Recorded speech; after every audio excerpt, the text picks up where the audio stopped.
What's up, everybody? This is Stuart Douglas alongside Peedi Sims, and you're listening to Season 2 of the Men of Ann Arbor podcast.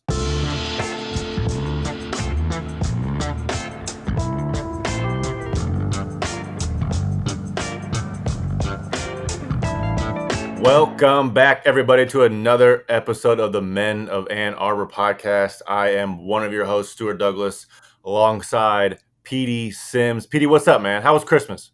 Man, Stu, it was great. How was your Christmas, man? It was solid, but it was a lot of family. It was enough for a couple months. I'm ready to hibernate till the 500, till the Indy 500 in May. That's literally all I can think about now. Man, that's the family time. That's the time, people look forward to that time of the year to get with their family. I spend a lot of time with my family, so Christmas is usually, the family time.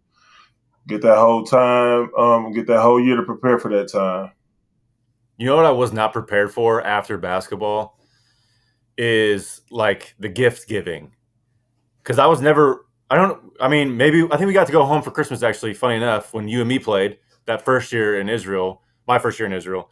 But otherwise, we never went back for Christmas, never got gifts. And the really big shocking thing is these gift exchanges where I have gift exchange with my wife's family twice. One at the office, I got to draw names. I got to draw my siblings' names because we're doing that now. And then there was another one. And I was like, I don't want to give gifts for people with a $20 limit for something that they don't even care about. Oh, something for another group I had. I was like, I bought a toilet light for one of these gifts. And I'm like, nobody wants these gifts, man. These are terrible. I hated it. Man, we've been buried overseas for so long, man, and that's kind of one of the gifts and a curse you took away from your family during the holidays. Yes. So it's not a lot of celebrating Christmas. We don't care about gifts. I don't think some of those years I didn't even see a Christmas tree. So I know getting back here and being with the family and exchanging gifts is kind of weird for me and you. Yeah, and especially me being in Israel, Christmas is not even close to a thing. So it was, Hanukkah is barely celebrated there. Honestly, they really don't care about it. Every time I come home, oh, do you celebrate Hanukkah over there? They did Hanukkah, but nobody really cared about it like they do in America. So it was interesting to come back. But yeah, it is a gift and a curse for sure.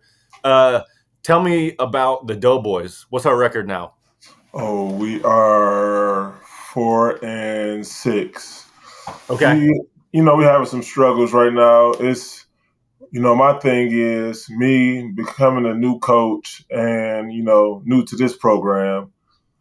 I'm going back on the roots I was taught. I've grown to have some great coaches, and they were based on foundation and discipline, so even coming in the middle, I'm trying to put those qualities back into the program and, forget the record right now. If I can get that type of fundamental back into the program, the years coming forward, we're going to be really good.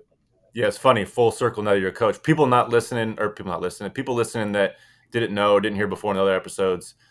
Peedi got the head coaching job of Pershing High School, the school he graduated from, who are nicknamed the Doughboys. And so you're 10 games through. Now, tell me one thing. I feel like it's my parents always tell me oh, you'll understand when you become a parent. What's one of those moments where you're like, oh, now I understand as a coach, why players are frustrating or how hard it is or what's some aha moments you've had? Yeah, just that gray area between going hard and, in my eyes, we played for Beeline.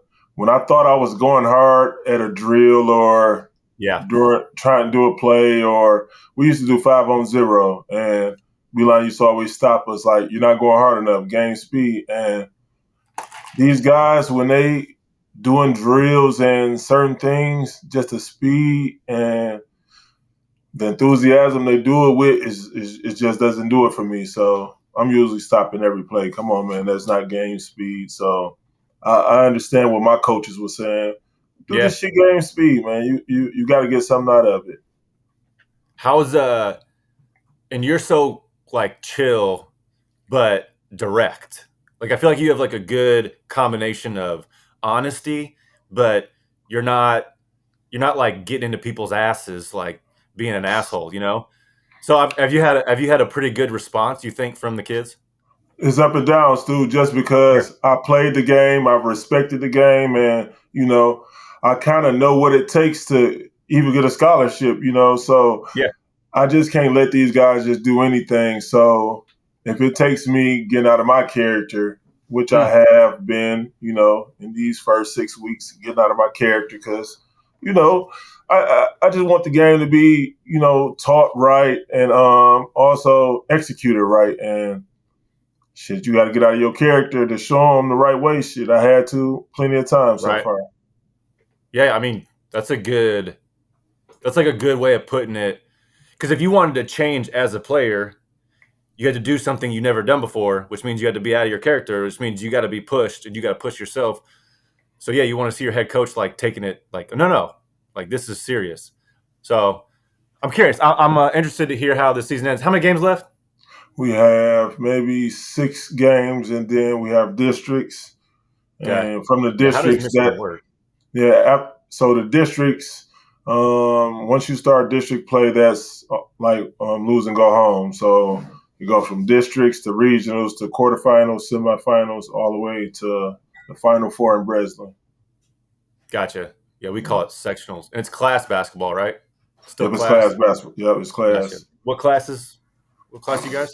Man, when I were playing, we were Class A, and basically the class is based on the amount of students are in the school. Yep. So now we are Class D. Oh shit. Okay. Yeah, Yeah. we So you got went to build from that back up. 2,000. Yep, 2,000 students. Now we got about 400. Damn. Okay. So yeah, you guys are working, but they're working to build that back up, right? They're Yep, trying to get that. Yeah. we Well, we good. just got 60 million for a new school, 2027. So you know, That's people huge. like new things. Yeah, people like new things, new gym, standalone gym. You got to invest. Yep. So people like new things, and hopefully that brings some new energy for the parents to start sending their kids to Persian. We need to Peedi's coach's corner every podcast. We got to like that's exactly what we're gonna do. Actually, we're gonna do Peedi's coach's corner, Coach Peedi's corner. I don't know. We'll come up with it, but Okay. some lesson you've been learning. Take the journey with you as you become a coach. Because to me, it's like to be on the other side of it seems nerve wracking as hell. But it seems like you've been figuring it out. So I'm excited to keep updating everybody on that. For 4-6 sure. ain't bad. You'll figure it out. Yeah, 4-6 ain't bad. You got to get Kind of some like kids to come in. Yeah, it's kind of like the Wolverines right now, man. Just trying to figure it out, and that. Oh, that's a good trend. You're good at Yeah, transitioning. Yeah. All right. yeah, no, for sure. So Yeah. same It's position. guy. I mean, if Michigan was 4-6 in their last 10, it would have been. I think they'd be sitting in a better spot. But it's a weird. We're doing a podcast about Michigan basketball, and there's so many things to talk about, but I don't even know where to start. Watching the game against Minnesota was just painful. The last 4 games have been painful, really ever since the Florida loss, which they pretty much sort of gave away there with a game tying 3 at the end of regulation, I think it was, or overtime.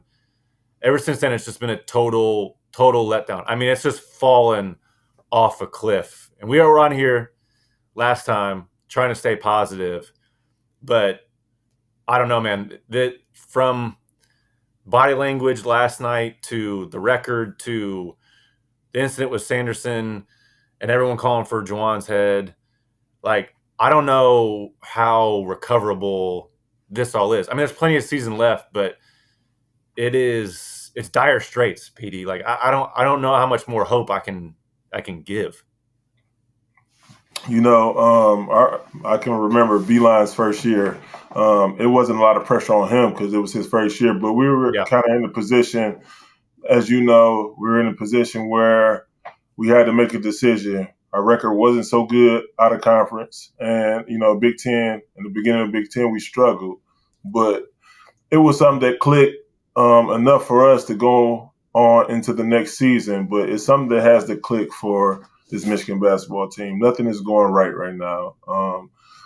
you have a cluster of players who you can get things from on any given night, but we living by the three, and in the second half, in a lot of those games, we just haven't been able to close. So closing would be one because I think it was Minnesota game up 7. I think it was 47-40. I don't think we scored again.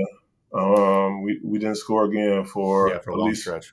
For a long stretch. So, and that's a trend in the second half. We get saved in the first half by our threes, and in the second half, once teams app up the defense, we just, we don't close out. So we got to find something, Stu, in this next couple of, next games coming up, where our identity just clicks and we pull some wins together. If not, everything that's been shining on is going to get even uglier. Yeah. I mean, it's not like they're getting blown out of these games. Like, it's always possible that happens during the year, but they have the talent where they're never going to get really blown out, I don't think, unless they just give up. My big concern watching the game against Minnesota was watching Doug kind of walk through the game a little bit. I think he had 5 in the first half. He had some buckets at the end, but he had 5 points for 20, 25 minutes of that game. And he's your leading scorer. He wasn't really getting in the paint. And I don't know what's going on. There's rumors of some maybe academic eligibility issues coming up here that might be announced in a few days. I don't love to give credence to rumors, but it was a little odd to watch them where their backs should be against the wall and you still wanted to see a little more hunger, a little more fight, go down shooting instead of, backpedaling. And we said it before, this team begins and ends with Doug. Now you have Olivier, who's really solid offensively, and you can work through Olivier a lot, especially at the end of games. But the lifeblood of it, throughout the game, is going to be Doug getting into the teeth of the defense. Doug, creating mismatches on the pick and roll, and I just didn't see that last night. It was a kind of a letdown. It was just kind of odd to see for a team up against their backs up completely up against the wall. I mean, people want Juwan fired today, and if Ward Manuel fired Juwan today, which I still don't know is the best idea, but if he fired him today, people wouldn't bat an eye. They'd be like, yeah, that makes sense. He wouldn't be out of bounds to do it. And yet this team shows up and they still give up however many offensive rebounds and rotation mistakes. So something seems off with the feeling around the team. If I think my coach is going to get fired, me and Billy didn't even have all the best relationship in the world at my time at Michigan. But if I thought I was going to be responsible for a coach getting fired, that's all motivation I needed. So I don't know where it starts, but I just don't think that they're together. I don't see them being together. I mean, did you watching that last night in the last 4 or 5 games? Do you think that they're together the way that we tried to be together? Like you said, that makes you when you hear stuff that we heard stuff as players, just like anybody else doing the media. So it either boosts your morale or it puts you in a slump, because if you're not necessarily agreeing with your coach and you're hearing rumors that he's getting fired, you're going to, take a back seat a little bit. You're not going to amp up your play and be the cause of him staying, and vice versa. When, you care about him, you're going to play a little harder. So, like you say, the morale is off. So you can't really put a finger on there based on what it is, but it's a lot of things going around the team right now. And like I say, Sanderson is a big part of the team. So if he's not there, which I don't know, if he's not there, that's huge, because that's a piece of the team that we definitely in the past as Wolverines relied on for our success. I think he got there and, Beeline last 10 seasons there, he went to the tournament 9 times. So, and, it takes a village, and he was a big part of that village. So, Yeah. and contrary to that, Juwan hasn't been there. These first how long has he been out? 6 months as far as the heart surgery. So Yeah. 4. Yeah. those guys were responsible. The assistant coaches were responsible for filling that void and the things. He's just getting back. So do he take all the slack for the success of the team thus far? I mean, you got to put some of it on there because this is the team he constructed, but Yeah. everyone must take some blame here, Stu. Everyone. That is, I think, the number one way to succeed is to take responsibility, take blame. Don't take anyone else, don't take other people's blame. Like, don't try and be like a hero For and be like, sure. all right, I'll take blame for everyone else. No, everyone should take their own blame, be responsible for themselves. And that's what I'm in this like always this like weird in between position, this um, weird gray area when it comes to critiquing players. Because one, I have a hard time you're critiquing young kids, teenagers, right? That are still learning the game. And, we expect them to do these great things. But there's a flip side of it where it's like, okay, but you also know that such and such player can give a little more effort. Like, he could have boxed out better. He could have been in position to box out better. He could have not lost his man on a backdoor cut twice in one game, or let his man get an offensive rebound for a bucket twice in one game, let alone once. So there are things like that where, I would imagine that the coaching staff is taught box out drills. Like, that's a thing. But it just comes down to, how what importance you put on it. Can I And right cut you now, off, Stu? yeah, I'm go going ahead. to cut you off. What importance mean the player or the coach? The importance the player put on it or the coach? Because if you're a coach, I'm coaching now, so Yeah, I have this frustration. If I'm implementing a certain drill and you know how coaches beat drills into your head every day, yeah, and certain drills, like a box out drill, and you don't box out and the ball goes up and you look and you wait till the ball lands on the rim to start to do the drill that we worked on so many times. Is it my fault as a coach or is it your fault as a player? it just, I think it kind of depends for each kid, right? Like, I think everyone can always use motivation, right? Like, if you learn a lesson, it's why self-help books and podcasts are good. Like, I find a lot of things, motivational things beneficial now more than I ever did, because it's good to have that reminder.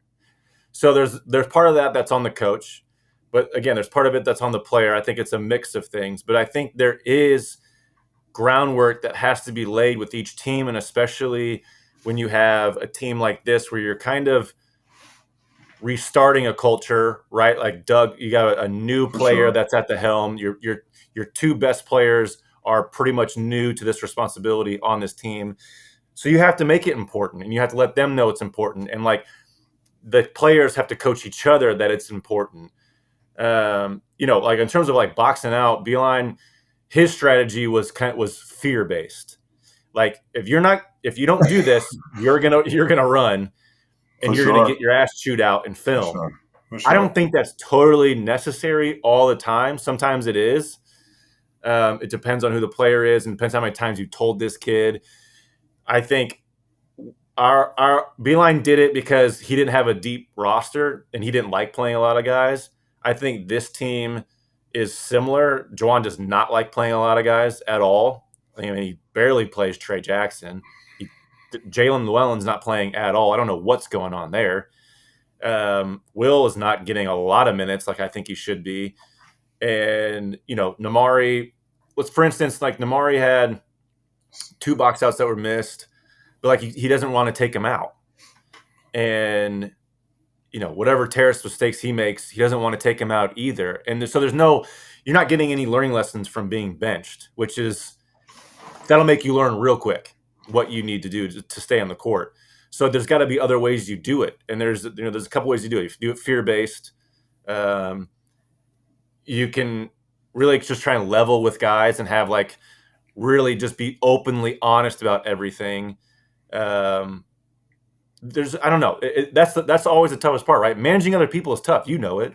Yeah, for sure. So basically, it's a coaching thing. So primarily because it's how long can players go with being you missed the box out 4 times, and then you go, yeah, that's still fine.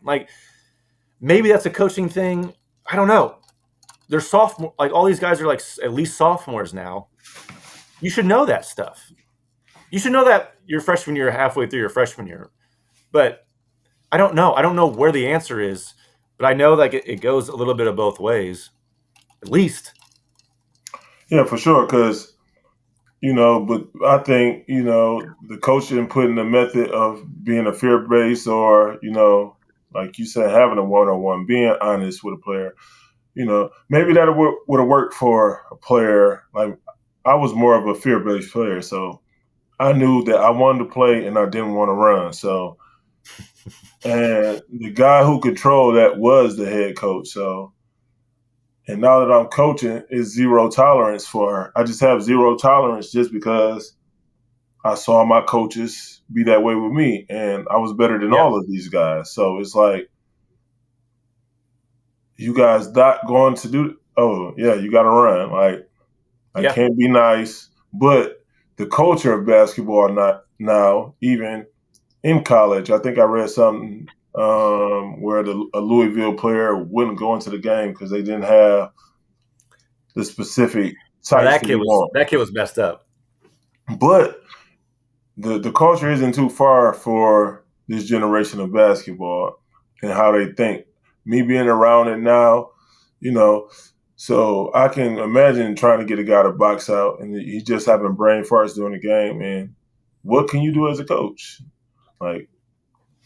You gotta find some way. You gotta move on. You gotta figure out a way. Coaching is, I think, going to your players. Beilein coached people pretty similarly, which I didn't always agree with. But the one thing that the coaching staff, him, and I'll give a lot of credit to the assistants as well, but a lot of credit to Beilein. My junior year, when we turned it around, Beilein was, I guess, on the hot seat. And we turned it around. I hit that shot. We beat Michigan State at Michigan State, broke that streak of losses, and then went on to make the tournament, and then the rest was history. That was turned around from a team meeting with coaches where everyone on our team, the reason we were not having success was because everyone was placing blame everywhere else. And so fear-based coaching was not working. And so we finally had a come to Jesus moment where we all just said, listen, you got to take responsibility for yourself. We got to quit being immature, quit being babies, quit pointing the finger at everyone else. We all know we make mistakes and we're losing because of it. And it was like a switch flipped. And we're like, yeah, you're right. Now, I'm going to toot my own horn here. I didn't need that speech. Okay. So other guys needed that speech. All right. To me, that stuff is always obvious, but some guys, you need a come to Jesus moment when that happens. And when your backs are against the wall, I think we started out 1-5 or something in the Big Ten. I still can't remember what it was. And it was if you keep losing, you're not going to make the tournament. And then, your pro prospects aren't going to look as good. And, your stock is just going to be plummeting. And so that's a wake up call. All right, let's quit with the childish stuff. Now, this team, I don't know. They don't seem like that. We had personalities my junior year that didn't always mesh, and I don't know if this team really has that, to be honest. So I don't know what the answer is. No one. That's the other side of it. No one is in the huddle. No one's in the locker room. We're not sure how they're being coached, what's being done, what's being said, what the culture is. All anyone from the outside can do is speculate. Even inside sources. There are a lot of guys that have great inside sources in Michigan basketball and Michigan sports in general. You still don't know, right? You don't know until you're in it. I'll wholeheartedly believe that forever. So it's really hard to say like what the answer is, but it's inching closer to like let's hit the reset button, unfortunately. But I don't know. Yeah, so the reset button is never good on either side. It may be good for the program in the future, but when it's like this, I don't necessarily think that's the best option. But it's basketball, it's business. College basketball is mostly business. So, you know, man, I just hate to see something like that happen. And, but usually everything falls on the head coach and Yeah. I everything want to ask you falls on about the head this coach. because I got this question on Twitter X last night um, about the last second shot. So Doug, they were down 73-71. Doug had it. They ran a pick and roll. They got Minnesota switch. So the big man who I don't know if he's all defensive Big Ten team or if Michigan was just making him look like that. Got a switch, and Doug went from the left wing down across the paint, like towards the right block, and threw up a Running hook. one-handed runner, right hand, right foot. And he's made those. It's possible. I think the height of the big man kind of flushed him a little bit, and I think he would want that play back again and replay it. I'm sure he like replayed it in his head, all the scenarios that he would do different. I'm not going to judge him for it. Basically, what the guy said was like, what do you think of this last second shot? And I said, I don't really judge harshly last second shots like that. Me either. Because of the insane amount of pressure that you're under, and you're just kind of scrambling, and there's no like real plan. I mean, we all look at like the Kobe's, the Michaels, the LeBrons, the Durant's, the Currys, all those guys that get like a lot of last second shots. Well, they have a lot of practice doing it, and they're pros, and they're older, and they have more experience. Like, I'm not going to judge a 19-year-old kid who barely has any experience in this over that shot. And I don't think the play was all that bad. But Michigan's been, they're 4-18 in games decided by 6 points or less in the regulation overtime in the last two seasons. And this year, I think alone, it's like, what, 1 in 6? I don't know what it is exactly, but more than that. They cannot close out games. And we talked about it before on this podcast. But I'm not sure offensively I'm going to change much. I think for me it's defensively, like going to the zone a little too quick. But, specifically on those last second shot, what were your thoughts when Doug took that on that last second play? Like, do you think they should have done something different? What are you judging there? Or is it just like, yeah, that happens, move on? Yeah, I never judge a last second shot because what if it went in? A lot of the things that people. Good point. What Such if a it simple went in? question, but such a good point. Yeah, it could have went in, and a lot of things and the problems that being posed for a few of those games that came down to shots that could have went in and changed the outcome of a game. So you don't have those problems if those shots go in. So I never base it on the last second shots. Doug, if you look at last year, Doug wasn't a primary player last year, and with last second shots, controlling the game down the stretch. Like you say, the last two seasons, 6 points or less, they lost most of the game. So that comes with experience. They don't have a guy, a point guard, that has the experience, the time on the floor, and hasn't been put in those situations. Even as good as Doug is, he hadn't been put in those situations. So I don't think, you can judge him at all because the only way you learn from those situations are missing shots like that, then learning from them, seeing if you could have took a better shot. But you have to be put in those situations first to learn from them. So I don't judge it. If you could, it's always easy to look back. You could say, okay, Minnesota was doubling in the post, so you should have thrown it into Olivier and try and draw on a double team and then get an open shot that way. It's so easy to do after the fact. And then if that doesn't work, you're like, no, you got to put that doesn't work. And then the sentiment would have been, no, you got to put the ball in the hands of your point guard and let Doug make the decision. So it's always wrong unless you just get even this is what's hilarious. LeBron would throw to a wide open 40% shooter in the corner for 3 to win a game. Maybe it didn't go in, and they'd be like, bad decision. LeBron should have shot it. Like, no one's ever happy when it doesn't work out. And that's part of my problem critiquing Juwan at the end of games. And this is a pattern of losing close games. I will give him that. I'll give critics that. I think it's mostly defensively, in my opinion, than it is offensively. But I'm not going to critique it unless I'm breaking down the whole game. Like, I have a hard time breaking down things now, like patterns, like, okay, the team's not boxing out. Okay, that's a real critique. Like, you got to make that a focus and maybe bench guys if they're not boxing out. Fine. But like certain like play calls, if you want to, you shouldn't really critique it unless you really want to break it down. I think Greg Waddell on X was breaking them down like after timeout play in the second half. That stuff I'm fine with. But it's hard to really say like what they're doing without really breaking down all the film, because as far as I know, the last like 6-7 games, that whole Florida game, I thought they played it well. Like, they gave Doug the ball and they just ran pick and roll, and Doug just went a little colder during that stretch down the end. But like, I thought they made the right decision, so I wasn't gonna fault Juwan for the end of game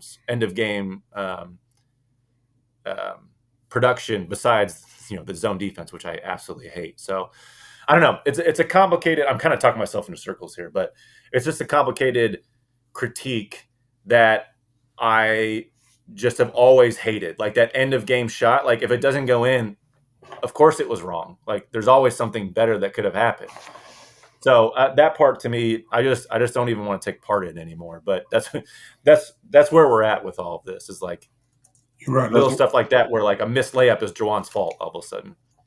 That's where we at with all of it. So now we're just at the point now, okay, we know it's a possibility that Juwan could be fired, or, whatever. I'm reading it, I'm seeing it, you seeing it. Going forward, we still have tasks. We still are in the season. The Big Ten season is still upon us. Yeah. What do you think going forward will help us the most? What thing can we change? Is it our intensity? Is it our rebounding? Is it I don't know. What factor can we change that will give us the biggest boost to, at least try to get a win against Penn State, who are struggling too as well? And usually when you play a team that's struggling just like you, the one who picks it up the fastest, usually the one who wins, So what can we do, Stu? I think it is that intensity. I think they have to. I think as players, you also have a responsibility to yourself and to your teammates to say, listen, like, we got to play for each other as well. And maybe that's disjointed right now. Maybe that's not the case, but somebody's got to bring them together and be a leader. And I really do think they are missing Jace. Him being injured, it's tough. It's easy to say that you can lead from the sidelines, but I've tried to do it. I've been tasked with that before overseas. I've had a coach come to me and say, hey, we need you to tell literally Jarrell McNeil, okay, former, I think, All-American, played at Marquette. They wanted me to tell him and another guy, that are two best players, like, to like coach from within the team. I'm like, you're not even playing me right now. They're like, they're not going to respect what I'm saying. So, anyways, that was a sidebar. So I think they do miss Jace with that, but I think that is that intensity. It is sort of that togetherness that they need with their backs against the wall. Like, listen, like, our season can be trashed really quick, and if let's look at how many games they got left. Let's just do a quick little intermission. I mean, can they even get to 20? I don't think there is.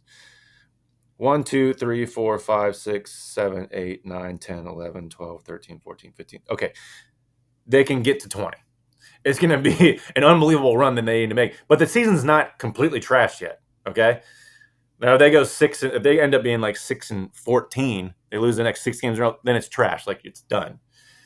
But there's still hope, and they need to come together. Whether it takes the coaches, whether it takes the players to do it on their own, you got to come together and you got to be more intense. I think from the coaches' side, they need to play the bench a little more. They need more rest, and they need to say, listen, you're going to be out there and you're going to be playing intense the entire time. And when we see that you're not, you're going to come out and you're going to rest. You'll get back in. You'll be fine. But if you're not playing hard, we see that as you being tired. And if you're tired, we'll have somebody in there fresh for you, and then you'll get back in when you're rested. And I think that it's going to take some hard lines here for them to turn it around. There's only so many niceties that you can throw people's way with a streak like this. So I think there is going to be like a line drawn in the sand, whether it's from the coach, whether it's from player to player, coach to coach, or coaches to players, whatever it is. Like they need to draw a hard line and say, if you're not doing this, then you're not with us. I don't know. What do you think? Man, you took the words right out of my mouth. That's enough to win. I think, teams have won with less talent, man. It's been something in the morale, something that doesn't have nothing to do with talent, something spiritual that comes within. We've played many games. Me and you both played a professional career, 4-year college career. So we both had times in seasons where a team just pull it together, where it's something magical, and it's, we still our same physical capabilities. It's something just we come together and we just make it work. We don't know how, but we just know that intensity turns up, that togetherness turns up, and attention to detail, because a thing like rebounding is just, I don't want to play for these guys. I don't want to play for my teammates, because if I'm not rebounding, I remember when a rebound goes over my head or I mix a box out, it hits the gut, because I feel like I let the team down. The coach gonna look at me and look crazy, and it was always highlighted when I felt like I did it. So even when I missed the box out, I tried to box out just because of the feeling of knowing how you treat it when you missed it. And, if these guys don't care about that, that's a bad sign. So you need to get that type of, feeling back to the game if they're going to look forward to even getting close to that 20. God, there's nothing worse, like playing really tough one-on-one defense. You force a bad shot, and then somebody lets up an offensive rebound for a basket. You're like, why did I just waste my effort here? So there is that plan for your teammates, and that attention to detail is massive. When we played another team, and particularly in college, just in general in basketball, but in particular in college, you watched so much film, and you knew when a team was undisciplined or whether they were disciplined. And it was on a spectrum. So you're like, okay, yeah, these guys are talented, but like I'm not worried about it, because they're going to have to hit all their threes, because I know they're going to make these mistakes and we're going to force them. So when a team is sloppy and undisciplined, it's like fresh meat, man. It was, I didn't care how talented you were. When you played a team with talent and discipline, you were playing Duke when they were like making those runs, you were like, oh shit, I got to run through the most disciplined screens ever from 2 6'10" dudes, and then they don't make mistakes on defense and they hit their shots. You're like, I better be up to par right now today. Oh. But yeah, it's I think that Michigan teams view them as kind of undisciplined, and they've taken advantage of it, and I think they need to reverse that, because it's right there. They can do it easily. So I don't know. I mean, hope is not a right word to use, but like the possibility is still there. I guess I'll wait to find out more about what's going on with Doug, if anything. Every day I'm checking Twitter, like, is Juwan still there? So it's not fun times, but we'll see what happens. Before we get out of here, Peedi, let's talk a little Michigan football. I'd be remiss. We didn't talk about it last time when we recorded. We should have. Alabama, big win.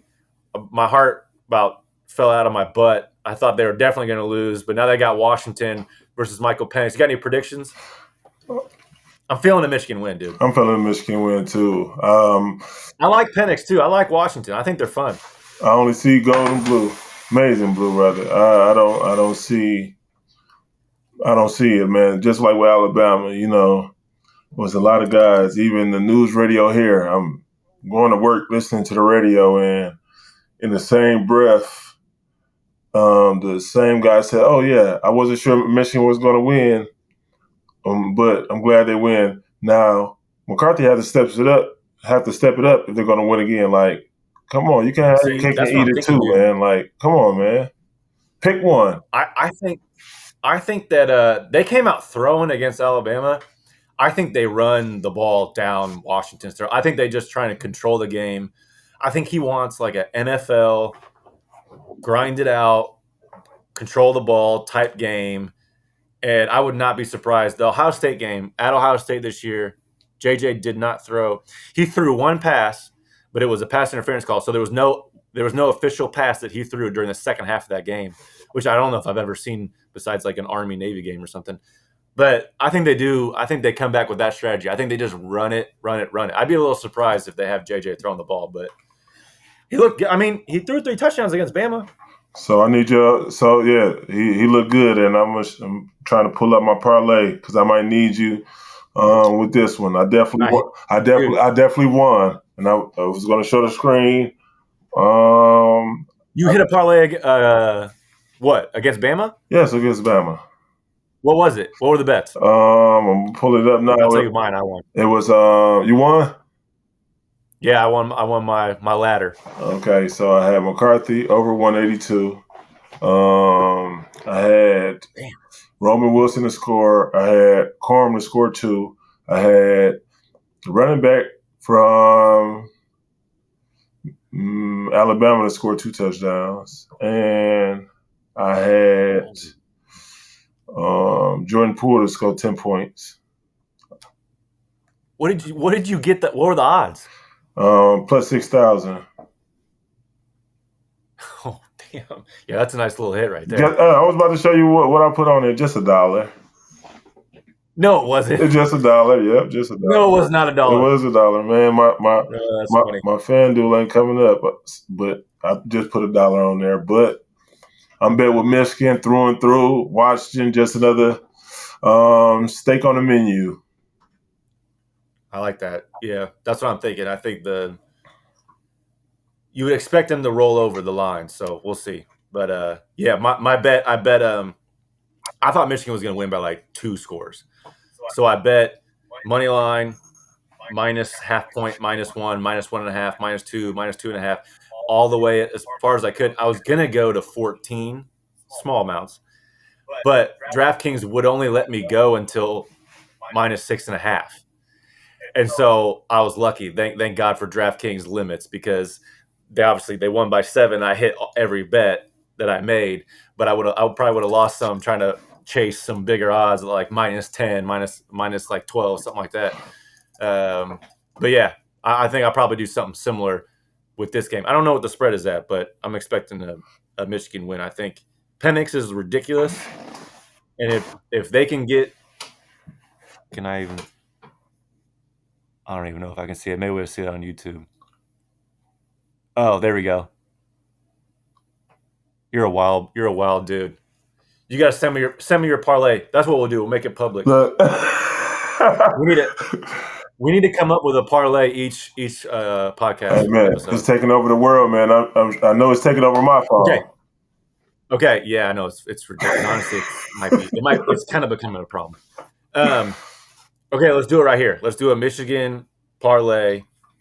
You pick 2, I pick 2. Okay. Okay, you go first. You got a bet for me? Yeah, let me see the odds. I got to see the odds.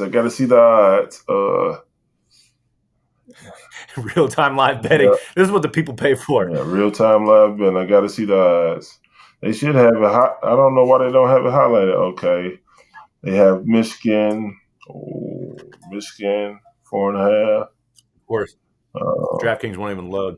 So I got Michigan money line. Okay. I got the game being over 56 points. Unless we just start to run it, but that quarterback, he threw four man. He's fire, Yeah, but okay. He's fire. Okay. 4 point. Corum to score for sure. I got Roman Wilson to score for sure, and I got Donovan Edwards for 25 rushing yards. I like to keep it cute, man. Okay. Yeah. Okay. Hold on. Okay. Let's do a for real one. And I'm gonna put money on it. You pick your two favorite, and I'm gonna pick my two favorite. Okay. Michigan money line, Blake Corum to score. Where the hell is this? Okay. I can't even find it. It's parlay, so the money got to add up. So you just add the other bets in. Now, the real sport betting world. Okay, here we go. So you're taking Michigan money line. Corum to score. All right. I'm going to take. I do parlays too. I'm going to take. See, Corum's 370. I'm going to take Odunze. Okay. To score. And see, they only do receiving yards. They don't do receptions. But I think Corum goes over 100 yards. In fact, yeah, I think Corum over 100 yards and Odunze to score. Okay, I like that. Yeah, and then you got Michigan money line. Yep. And Blake to score. Yep. Easy. That's an easy parlay. That's a win. Yep. So I only do it based on winning because I only like to see the trophy. I only like to win the trophy. Okay, I got plus 385. Not a bad little parlay. I'm putting money on it. Yeah, but see. All right, that's our parlay. That's our parlay section of the podcast. I love parlays, man. They're so dangerous. It's so stupid. Betting parlays is so stupid, but it's just the most fun. Stu, I would bet every 2 days, and if I get like this weary feeling, I will stop. But every time I come back, I win. Every time I come back, I win. You got the touch. I got the touch. Yeah, I need you to send me your best. Man, I go away and I come back and I always add for sure, and it always adds up. I got to get over plus 5,000, and it'd be like maybe a 6 or 7 leg, but and I put $1, $2 on there. I just want 100, 150. I'm gonna sprinkle one. I'm gonna add a Donovan Edwards touchdown in there too because I'm really feeling the rush game, but we'll see. Oh, see. But they do that sometimes. I've experienced that in the past. Bet with McCarthy for passing, and everybody scoring rushing touchdowns. So it's like, yep, yeah. And then last game he has 3 passing touchdowns, which would have won you a lot of money. So we'll see. That's Monday though, so we'll have to come back and see how we did.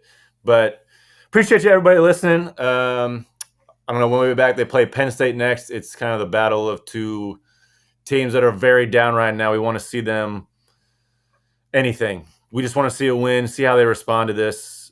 Who knows? But we appreciate everybody listening. We'll be back soon. Hit us up. Let us know if you followed our parlay. Hopefully we'll get it out there. I'll put that out on X as well. But appreciate everybody. Until next time. See ya. See ya.